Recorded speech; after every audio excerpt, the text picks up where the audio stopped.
হিন্দুইজমের পবিত্র সব ধর্মগ্রন্থগুলিকে ভাগ করা যায় প্রধানত দুই ভাগে। একটা হলো শ্রুতি, অন্যটা স্মৃতি। শ্রুতি অর্থ সেটা যা বোঝা গেছে, যা শোনা গেছে, যা স্পষ্ট হয়েছে, প্রকাশিত হয়েছে। আর এই শ্রুতিগুলোকে বলা হয়ে থাকে ঈশ্বরের বাণী। এই কথাগুলো একেবারে স্বর্গীয়। এখানে দুটো ভাগ রয়েছে, বেদ আর উপনিষদ। বেদ শব্দটা এসেছে সংস্কৃত শব্দ ভিদ থেকে, যার অর্থ জ্ঞান। আর বেদ অর্থ সবচেয়ে শ্রেষ্ঠ জ্ঞান। আবার বেদ চার প্রকারের আছে, ঋগ্বেদ, যজুর্বেদ, সামবেদ আর অথর্ববেদ। সঠিক কবে এই বেদগুলো মানুষের কাছে এসেছে সেটা জানা যায় না। ঠিক কবে বেদ এসেছে সেটা জানা যায় না, পণ্ডিতরাও একমত না। স্বামী দয়ানন্দ সরস্বতীর মতামত অনুযায়ী, যিনি আর্য সমাজের প্রতিষ্ঠাতা, তিনি বলেছেন যে এই বেদগুলো পৃথিবীতে এসেছে 131 কোটি বছরের আগে। তবে বেশিরভাগ পণ্ডিতরাই, আর হিন্দু পণ্ডিতদেরও বেশিরভাগই, তারা বলেন বেদ আনুমানিকভাবে 4000 বছরের পুরনো। ঠিক কার কাছে বেদ প্রথম এসেছিল সেটাও আমরা জানি না। কোন দেশে প্রথম বেদ এসেছিল সেটাও আমরা জানি না। কোন ঋষি প্রথম এটা লিখেছিল বা কার উপর নাজিল হয়েছিল সেটাও জানি না। এসব কিছু ব্যাপারে একমত না হলেও হিন্দুরা বিশ্বাস করে যে এই বেদ ঈশ্বরের বাণী, আর এটাই সবচেয়ে পবিত্র সব হিন্দু ধর্মগ্রন্থের মধ্যে।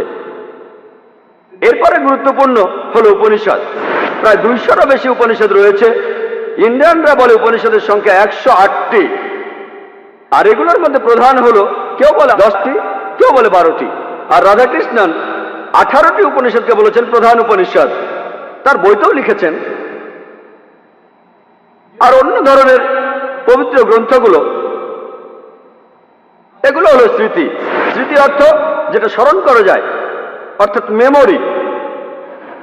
আর স্মৃতি, এগুলো শ্রুতির চাইতে কিছুটা কম পবিত্র। এই স্মৃতিগুলো ঈশ্বরের কাছ থেকে আসেনি, এগুলো মহান স্রষ্টার বাণী নয়, এগুলো লিখেছেন মানুষরাই। এখানে লেখা আছে বিভিন্ন নিয়ম কানুন, যে একজন মানুষ কিভাবে জীবন ধারণ করবে, এগুলোকে বলা হয় ধর্মশাস্ত্র।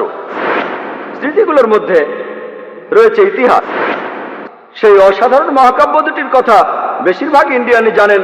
একটা হলো রামায়ণ, যেটাতে শ্রীরামচন্দ্রের গল্প রয়েছে, এটাও বেশিরভাগ ইন্ডিয়ানই জানেন। অন্যটা হলো মহাভারত, যেখানে গল্পটা হচ্ছে সিংহাসন নিয়ে জ্ঞাতি ভাইদের মধ্যে যুদ্ধ, অর্থাৎ পাণ্ডব আর কৌরব। এছাড়াও এখানে শ্রীকৃষ্ণের গল্প বলা হয়েছে। আর আমাদের বেশিরভাগ ইন্ডিয়ানরা এই মহাভারত পড়েছেন। ধর্মগ্রন্থগুলির মধ্যে সবচেয়ে জনপ্রিয় হলো ভগবদ গীতা। ভগবদ গীতা হলো মহাভারতের একটি অংশ। এতে 18টি অধ্যায় আছে। এগুলো হলো ভীষ্ম পর্বের একটি অংশ। 25 নম্বর অধ্যায় থেকে 42 অধ্যায়, মহাভারতের 18টি অধ্যায় আছে। এখানে শ্রীকৃষ্ণ কিছু উপদেশ দিয়েছেন অর্জুনকে যুদ্ধের ময়দানে। অন্য পবিত্র গ্রন্থ হলো পুরানা। পুরানা অর্থ প্রাচীন, হিন্দিতে বলি পুরানা হ্যায়, পুরানা প্রাচীন, তাহলে পুরানা অর্থ প্রাচীন। এগুলো খুবই জনপ্রিয়। আর মহর্ষি ব্যাসদেব তিনি পুরানার 18টি অধ্যায় লিখেছেন।